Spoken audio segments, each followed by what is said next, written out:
Bonjour à tous et bienvenue sur boursicoté.com pour cette nouvelle analyse technique des principaux indices mondiaux avec un DAX qui continue à évoluer ici dans son range moyen terme, donc entre 12 350 et 13 300 points, range qu'il occupe ici depuis le mois de juillet avec ce plus haut significatif qui a marqué ici la zone de résistance. Il y a bien eu des tentatives ici de franchissement mais qui se sont toujours soldées par des bougies rouges et une clôture donc à l'intérieur de la zone de range. On a testé aussi la zone de support à de nombreuses reprises.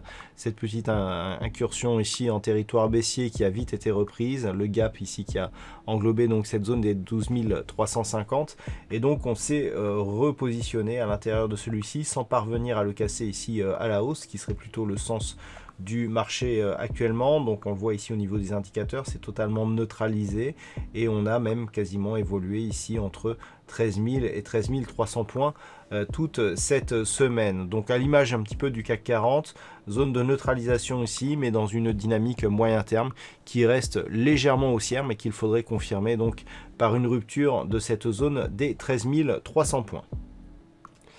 Sur l'Eurostoxx 50, on a un petit peu plus de dynamique, puisqu'après avoir occupé ici un range entre 3150 et 3387 points, et bien donc on a eu là aussi une petite attaque baissière qui est venue tester une zone à 2920, et le mouvement de hausse ici a permis donc une sortie par le haut de cette zone de range, puisque après avoir cassé donc cette zone des 3387 à la hausse, et bien les cours s'inscrivent dans une poursuite de mouvement qui se fait au-dessus de cette ancienne zone de résistance. Donc là, je dirais que la conviction est un peu plus haussière que sur d'autres indices. Alors, qui plus est, nous avons ici ce mouvement suite à cette forte hausse qui a temporisé. On a une phase de baisse ici, on reprend. Donc là, clairement, on est sur une possibilité de retour ici sur cette zone des 3540 points. Donc un Eurostoxx qui s'est neutralisé d'un point de vue court terme, mais qui d'un point de vue moyen terme est nettement plus haussier. Attention à ces histogrammes du MACD et ce RSI qui nous indiquent une possibilité de consolidation. Cette consolidation serait matérialisée ici en cas de rupture baissière de cette fameuse zone des 3387 points. Mais tant que ce n'est pas le cas, on peut viser une poursuite en direction des 3540 points.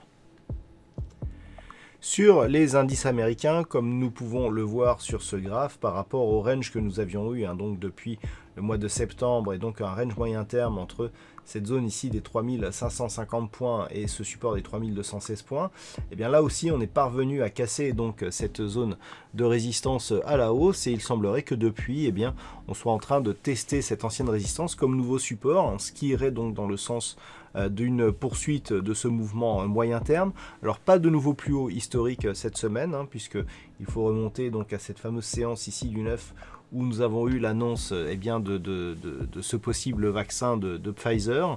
On n'a pas fait mieux depuis, mais la dynamique ici est confirmée puisqu'on a validé ici cette ancienne zone de résistance comme support, et on voit d'ailleurs bien le test qui a eu lieu hier. Donc perspective ici, tant que l'on reste au-dessus des 3550, les cours du S&P 500 pourraient reprendre le cours de la hausse en direction des 3700 points. Sur le Nasdaq, nous avons toujours ici cette sous-performance par rapport à l'indice généraliste du S&P 500. Nous avions un nouveau plus haut significatif et historique sur le S&P 500 la semaine dernière, qui n'a pas eu lieu donc sur ce Nasdaq. Et puis on le voit, beaucoup moins de dynamique par rapport à l'évolution récente. Donc on a toutefois validé ici la zone des 11 575 points comme support. On évolue plutôt ici au-dessus de la moyenne mobile 20 exponentielle, mais sans grande conviction haussière, puisque l'on ne parvient même plus à venir tester ici cette zone donc de résistance résistance à 12 440 points.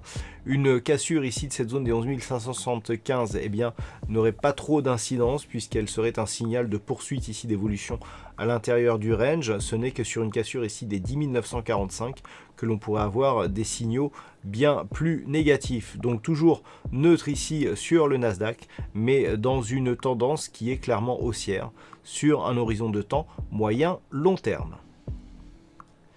Et puis on termine avec le Nikkei qui continue ici sa folle ascension. Nous avons eu un nouveau plus haut historique sur le Nikkei cette semaine, au-delà des 26 000 points.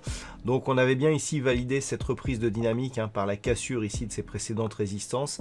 Cette ouverture sur gap ici sur le franchissement des 24 380 points. Donc ça ne s'est pas arrêté. Donc toute cette semaine, on a évolué ici à la hausse. On a marqué un plus haut significatif avant de revenir ici consolider légèrement.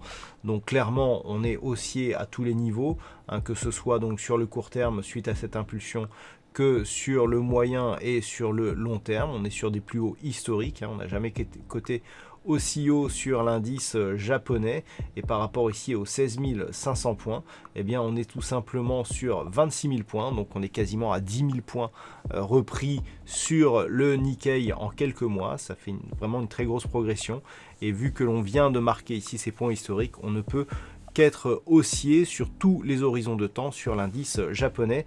Attention toutefois, d'un point de vue très court terme, on a un signal ici de consolidation relativement important qui pourrait nous ramener ici sur cette zone des 24 375 points. Voilà donc ce que l'on peut dire sur cette analyse technique de ces principaux indices mondiaux. Passez un bon week-end, on se retrouve dès la semaine prochaine pour d'autres analyses techniques, toujours sur le site boursicoté.com.